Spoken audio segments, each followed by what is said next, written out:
বীর্যকে ধারণ করলেই তা এই দেহের মধ্য দিয়ে মহাশক্তির ভেলকি দেখাতে শুরু করে। বীর্যের প্রভাবে বিশ্বভুবন উলট পালট করে দেওয়া যায়। বীর্যের মধ্যে বীজ নিহিত শক্তি।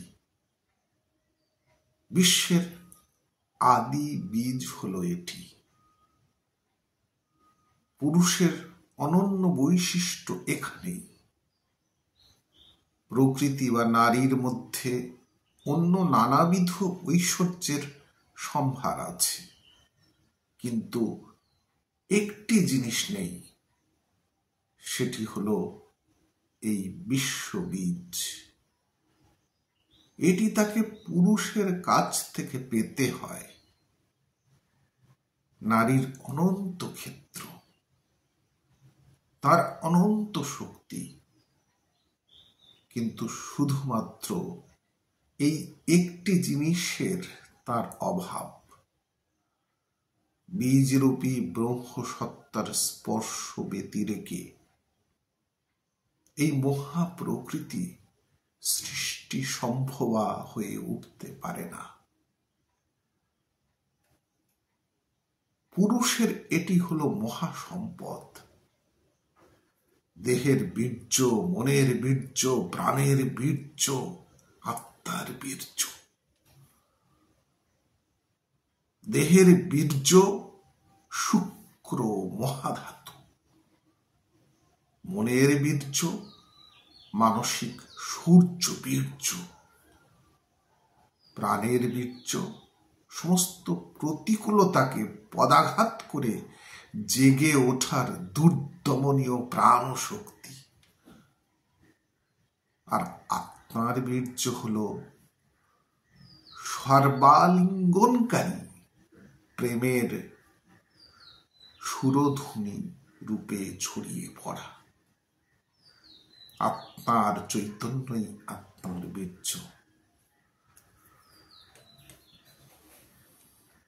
পুরুষের এই বীর্যকে পাওয়ার জন্য নারী অধীর ও ব্যাকুল। নারীর যৌন চেতনা হল প্রধানত পাওয়ার এই আকুতি। অন্যথায় নারী হলেন প্রায় স্বয়ং সম্পূর্ণ। শুধু এটির জন্যই তাকে পুরুষের কাছে যেতে হয়। মহান বীজটিকে পেয়ে তিনি শুক্তির মতন নিজের গর্ভে সেটিকে 10 মাস লালন পালন করেন। তারপর সেই বীজকে সন্তানরূপী মুক্ত ফলে পরিণত করে নারী পৃথিবীকে উপহার দেন।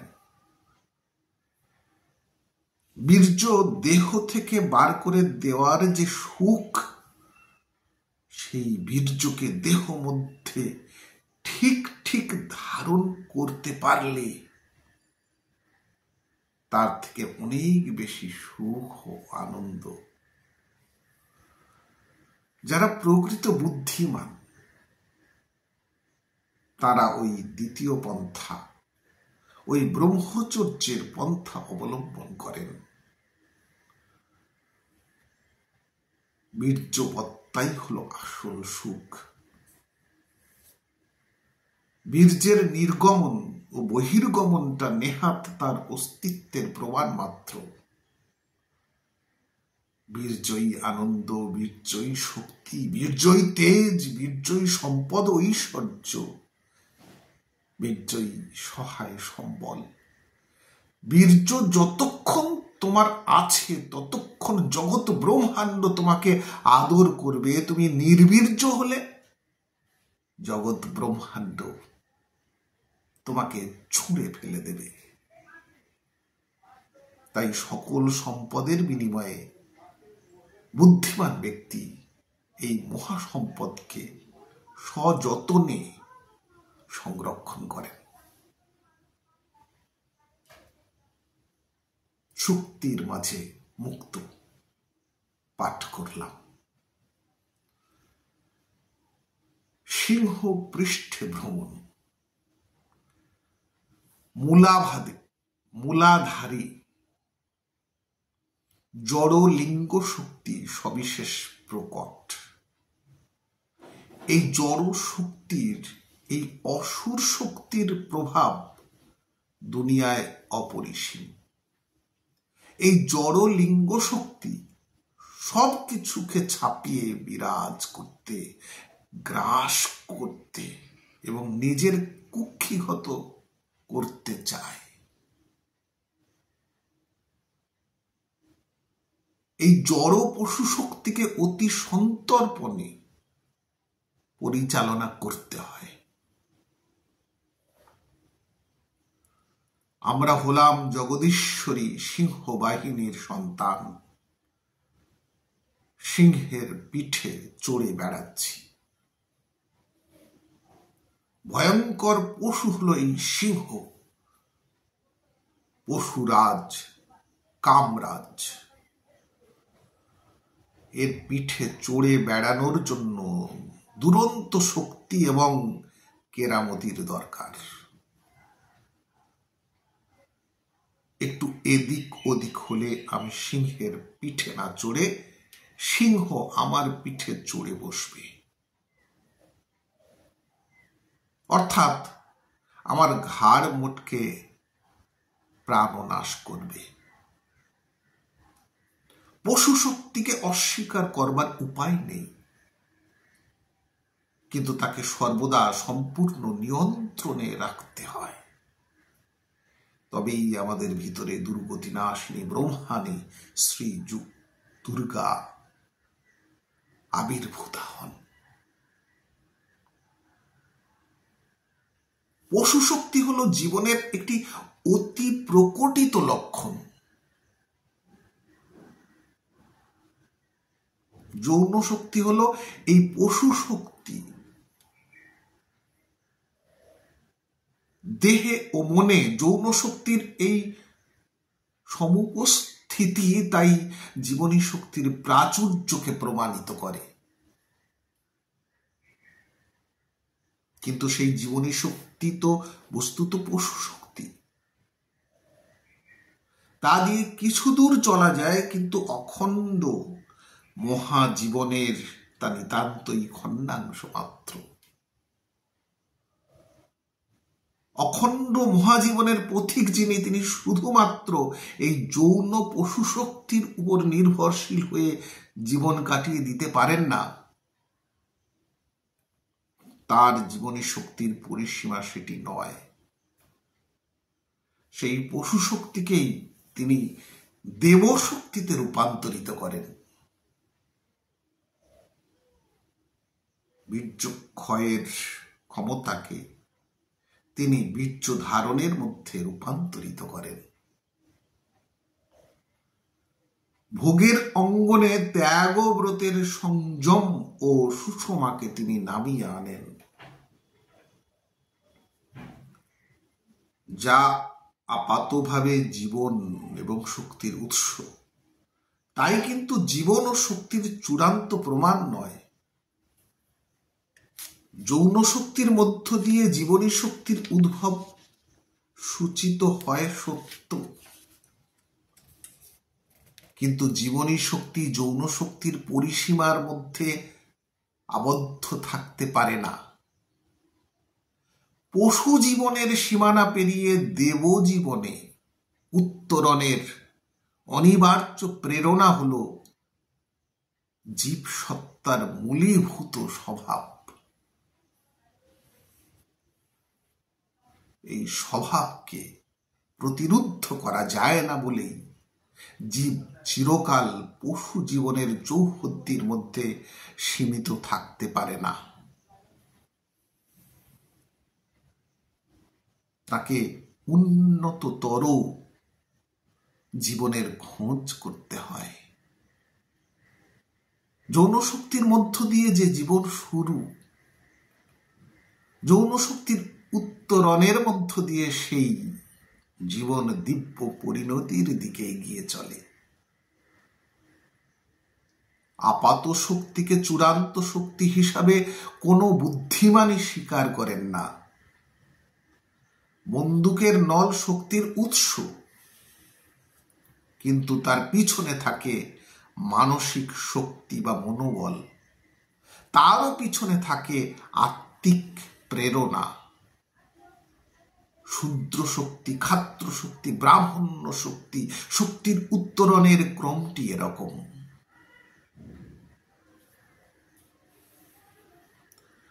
শূদ্র শক্তি হলো নিরেট জড় পশু শক্তি, চেতনা বা চৈতন্যের নামগন্ধ সেখানে নেই। ক্ষাত্র শক্তির মধ্যে চেতনার স্ফুরণ ঘটে থাকে, কিন্তু চৈতন্যের আলো থেকে তা অনেক দূর।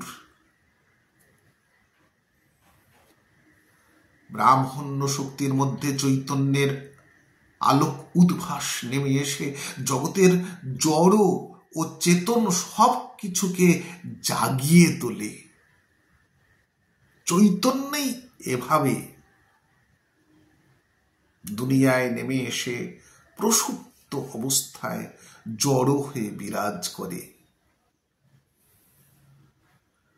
তাই সেই জড়ের মধ্যে তপস্যার তাপ ও চাপ নিয়মিতভাবে দিতে থাকলে ক্রমে জড়ের গুণগত মৌলিক পরিবর্তন সাধিত হয়। এভাবেই জড়ের চৈতন্যে, শূদ্র শক্তির ব্রাহ্মণ্য শক্তিতে, বীর্যের ব্রহ্মে উত্তরণ ঘটে।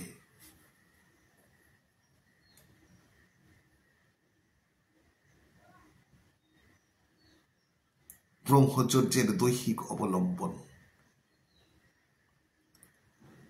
বালক ও তরুণেরা সহায়ক হিসাবে কতগুলি অভ্যাস আয়ত্তে প্রযত্নশীল হলে দৈহিক ব্রহ্মচর্য লাভ সহজ হয়। কোনো একটি নির্দিষ্ট বিধানের দ্বারাই ব্রহ্মচর্য লাভ সহজ নয়।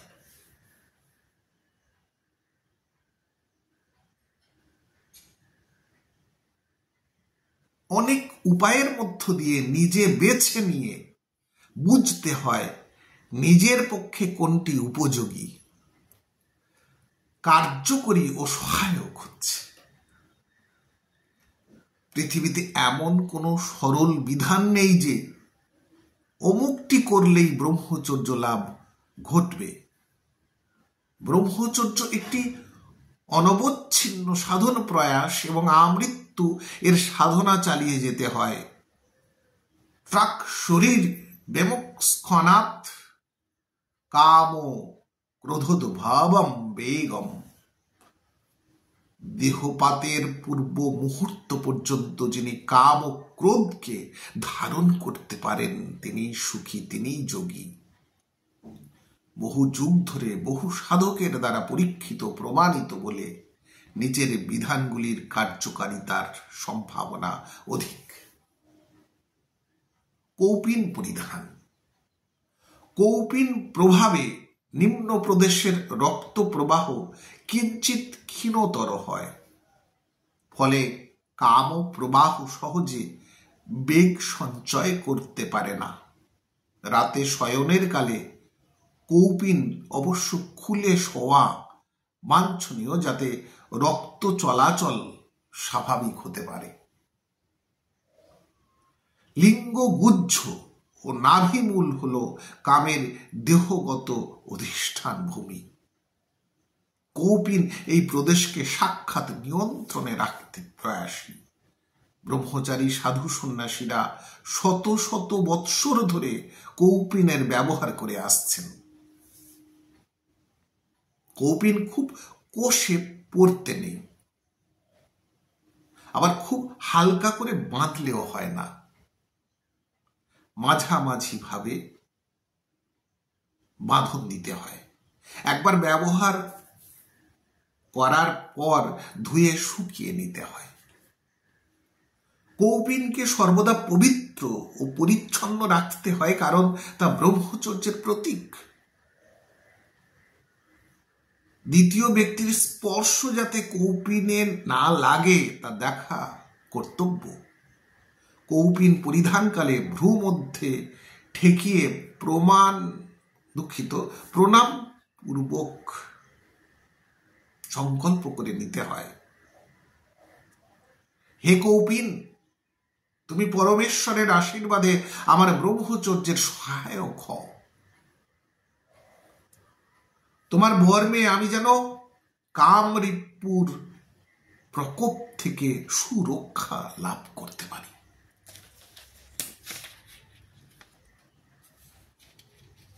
এক বিঘত পরিমাণ চওড়া ও নিজের হাত উঁচু করে দাঁড়ালে হাতের আঙুল থেকে পা পর্যন্ত যা দৈর্ঘ্য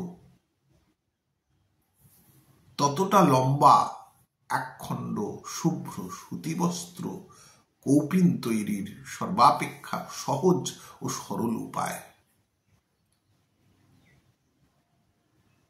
এক প্রান্ত কোমরে দড়ির মতো বেঁধে নিতে হয়, গিঁটটি পিছনে থাকবে। অপর প্রান্তটি পদদ্বয়ের মধ্য দিয়ে নিয়ে অন্ডকোষ এবং লিঙ্গ ভিতরে রেখে সামনে বেষ্টনীর মধ্য দিয়ে গলিয়ে পুনরায় পদদ্বয়ের ভিতর নিয়ে পিছনে বেঁধে দিতে হয়। সারা কৌপিনে এমনভাবে দুটি গিঁট পড়ে, দুটিই থাকে পিছন দিকে। অভিজ্ঞ ব্যক্তির নিকট প্রথমে দু একবার দেখে নিলে হয়। পরিধানকালে লিঙ্গ ঊর্ধ্বমুখী করে রাখাই ভালো। পাশ দিয়ে ধীরে লিঙ্গ বার করে নিয়ে প্রস্রাবে কোনো অসুবিধা হয় না। যারা উদগ্র তপস্বী তারা কাঠের বা লোহার কৌপিন পর্যন্ত পরিধান করেন। বৈষ্ণব সাধক শিরোমণি পরম পূজ্যপাদ শ্রী রামদাসজি নিজ সম্প্রদায়ের মধ্যে কাঠের কৌপিনের ব্যাপক প্রচলন করেন, তাই তার নামই হয়ে গেছে কাঠিয়া বাবা। লোহার মোটা শিকল কোমরে ডোর, কৌপিনের যে অংশ কোমরকে বেষ্টিত করে থাকে হিসাবে সর্বক্ষণ বাধা থাকলে সাধকের চেতনা নিয়ত উদ্বুদ্ধ থাকে। আমার ব্রত বীর্য ধারণ, আমার ব্রত ব্রহ্মচর্য। নেপালে এক তরুণ সাধু তার কটি দেশের এই লৌহ ডোরে টোকা নিয়ে কথা প্রসঙ্গে বলতেন, ইয়ে হামারা সেন্ট্রাল গভর্নমেন্ট হ্যায়। অর্থাৎ বীর্য ধারণ বা ব্রহ্মচর্যই হলো সকল শক্তির মূল উৎস। কাপড়ের, কাঠের বা লোহার যাই হোক না কেন, কৌপিন ব্রহ্মচর্য ব্রত এবং তপস্যা সম্পর্কে নিয়ত সাধককে স্মরণ ও হুঁশিয়ার করায়। সৈনিকের হাতে অধিনায়ক পতাকা তুলে দেন।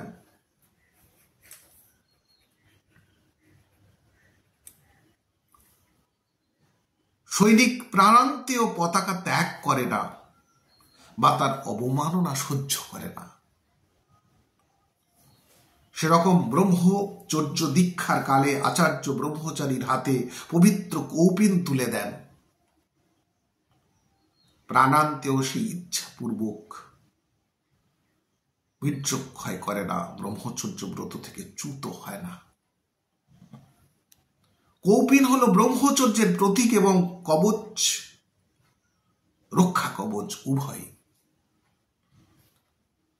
পতাকা যেমন শুধুমাত্র এক টুকরো কাপড় নয়, কৌপিনও ব্রহ্মচারীর নিকট শুধুমাত্র এক টুকরো পরিধেয় বস্ত্রখণ্ডও নয়। শয়নকালে কৌপিন খুলে শোয়ার অন্যতম কারণ হল সুক্তি স্খলনে যাতে কৌপিনে মালিন্যের স্পর্শ না লাগে। কৌপিনের কাজ জাঙ্গিয়া বা আন্ডারওয়্যারে হয় না। আন্ডারওয়্যার অনেক ঢিলা, আর জাঙ্গিয়া কিছুদিন বাদেই ঢিলা হয়ে যায়। দোকানে কিনতে পাওয়া যায় লেঙ্গট, যা কুস্তিগিরেরা ব্যবহার করে, তা অনেকটা কৌপিনের সমতুল। তবে তা সংগ্রহ যদি বা সামান্য আয়াসসাধ্য, পরন্তু কৌপিন তৈরি খুবই সহজ ও অনায়াসলভ্য।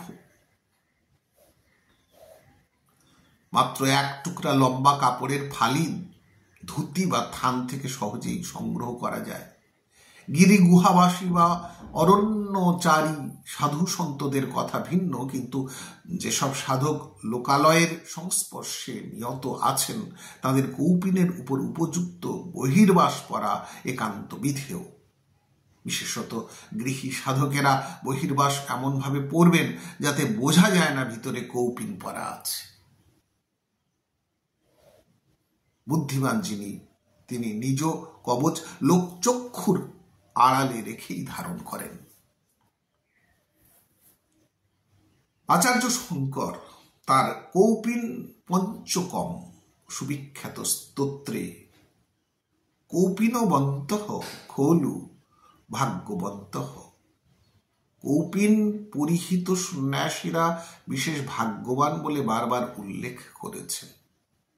অনেকেই সন্ন্যাসের চরম ও সুকঠোর সেই অবস্থায় পৌঁছতে না পারলেও কৌপিন পরিধান যে তপশ্চর্যার পক্ষে একান্ত আবশ্যক, আচার্য শঙ্কর প্রমুখ সকল মহাপুরুষই এক বাক্যে তা কীর্তন করেছেন।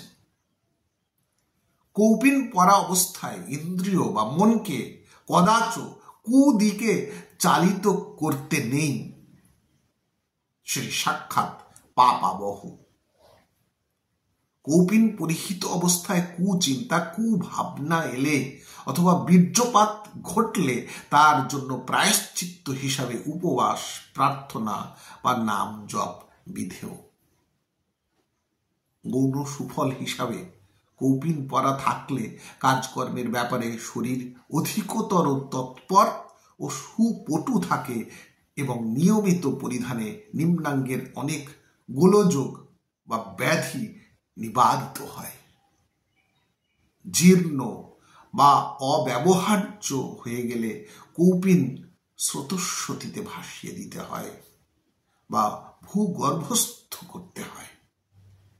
মশারির দড়ি বা ঘর মোছার ন্যাকড়া করতে নেই, কারণ সর্বাবস্থায় কৌপিনের মর্যাদা অলঙ্ঘনীয়। আজকের এই পর্যন্ত।